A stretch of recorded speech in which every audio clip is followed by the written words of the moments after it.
Un feliz día para cada uno de ustedes. Hoy estamos celebrando la solemnidad de Nuestra Señora de Guadalupe, la Virgencita María, solemnidad para América Latina y las islas del Caribe, y una festividad a nivel mundial. Como decía el gran San Juan Pablo II, la emperatriz de América.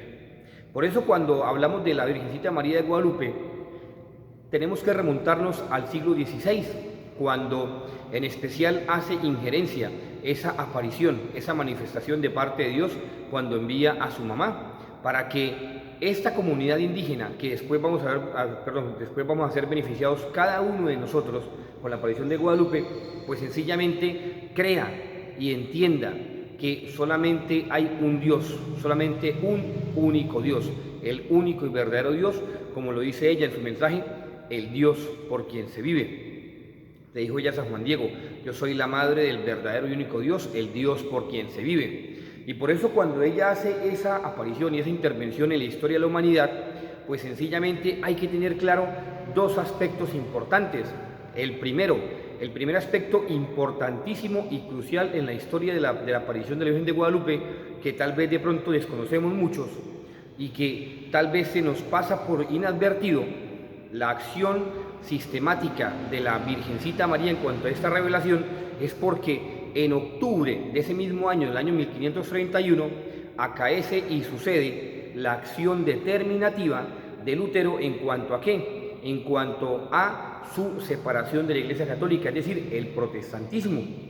En el año 1531, el 31 de octubre, se hace precisamente esa división guiado por Lutero, Calvino y Zwinglio. Después se les unirían otros herejes, como llama la Iglesia Católica a esas personas. Simplemente hoy se llaman hermanos separados. Pero esas personas que lastimosamente hacían parte de la Iglesia se separaron y más o menos se llevaron consigo 3.000 a 4.000 personas, más o menos dice la datación del hecho histórico. Cosa también que según la economía de Dios, cuando la Virgen María de Guadalupe hace su intervención en la historia de la humanidad, pues más o menos se bautizan entre 4.000 y 5.000, más o menos indígenas que abrazan la fe católica.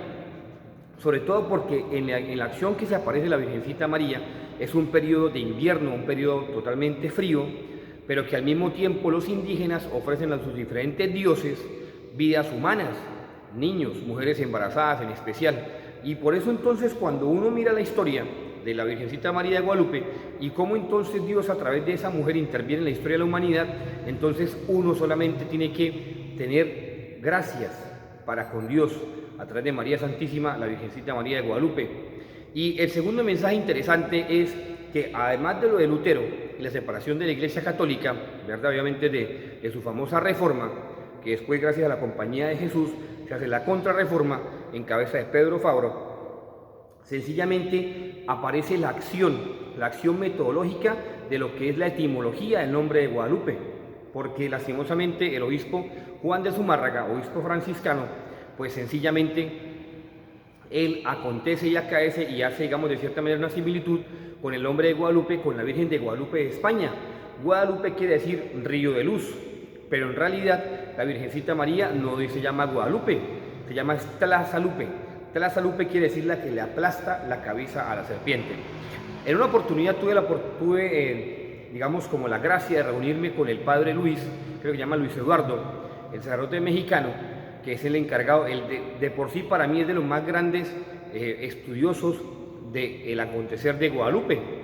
Y él nos explicaba muchos casos. Eso fue una reunión que se realizó en los Estados Unidos, y pues obviamente una serie de conferencias que estábamos dando con respecto a la Mariología, pero él también ahí mismo en su suceso, él nos explica, pues obviamente se abre un espacio para lo de la Virgen de Guadalupe, y él nos explica magistralmente la acción de la Virgencita María, ¿en cuanto a qué? En cuanto a su intervención en la humanidad, y sobre todo nos compartió también cosas importantísimas, interesantes, que por ejemplo la NASA en su estudio muy metodológico, en su estudio muy, llamémoslo digamos, como muy paso a paso con respecto a lo que tiene que ver con la tilma de Juan Diego, pues encuentra datos interesantísimos, importantísimos, que ellos analizan de acuerdo a qué, a las fibras de la imagen, de acuerdo a la retina de la Virgen María, de acuerdo a los diferentes colores y estructuras de los colores que aparecen en la tilma, es decir, un cúmulo de cosas que uno dice verdaderamente esta es una acción de Dios,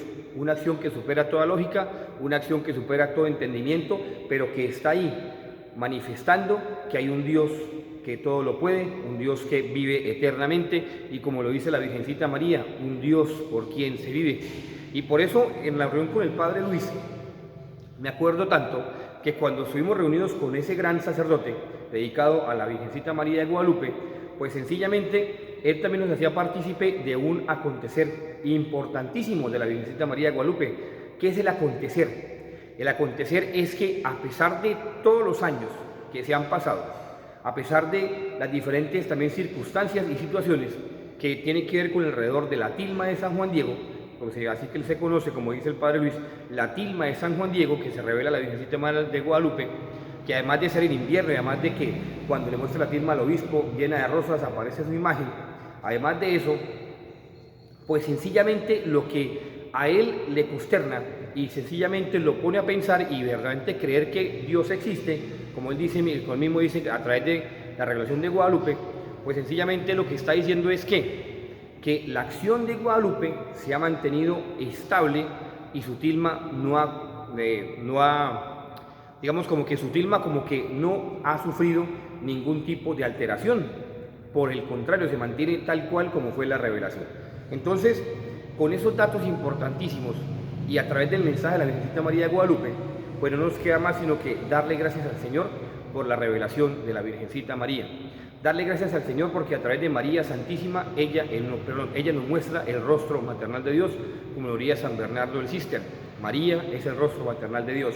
Y un dato importantísimo, de pronto si no hemos caído en cuenta, María es la única pintura, María de Guadalupe, es la única imagen en la cual María Santísima nos revela su rostro, esta vez como una indiecita, como la reina de todo lo creado, plasmado en la tilma de San Juan Diego.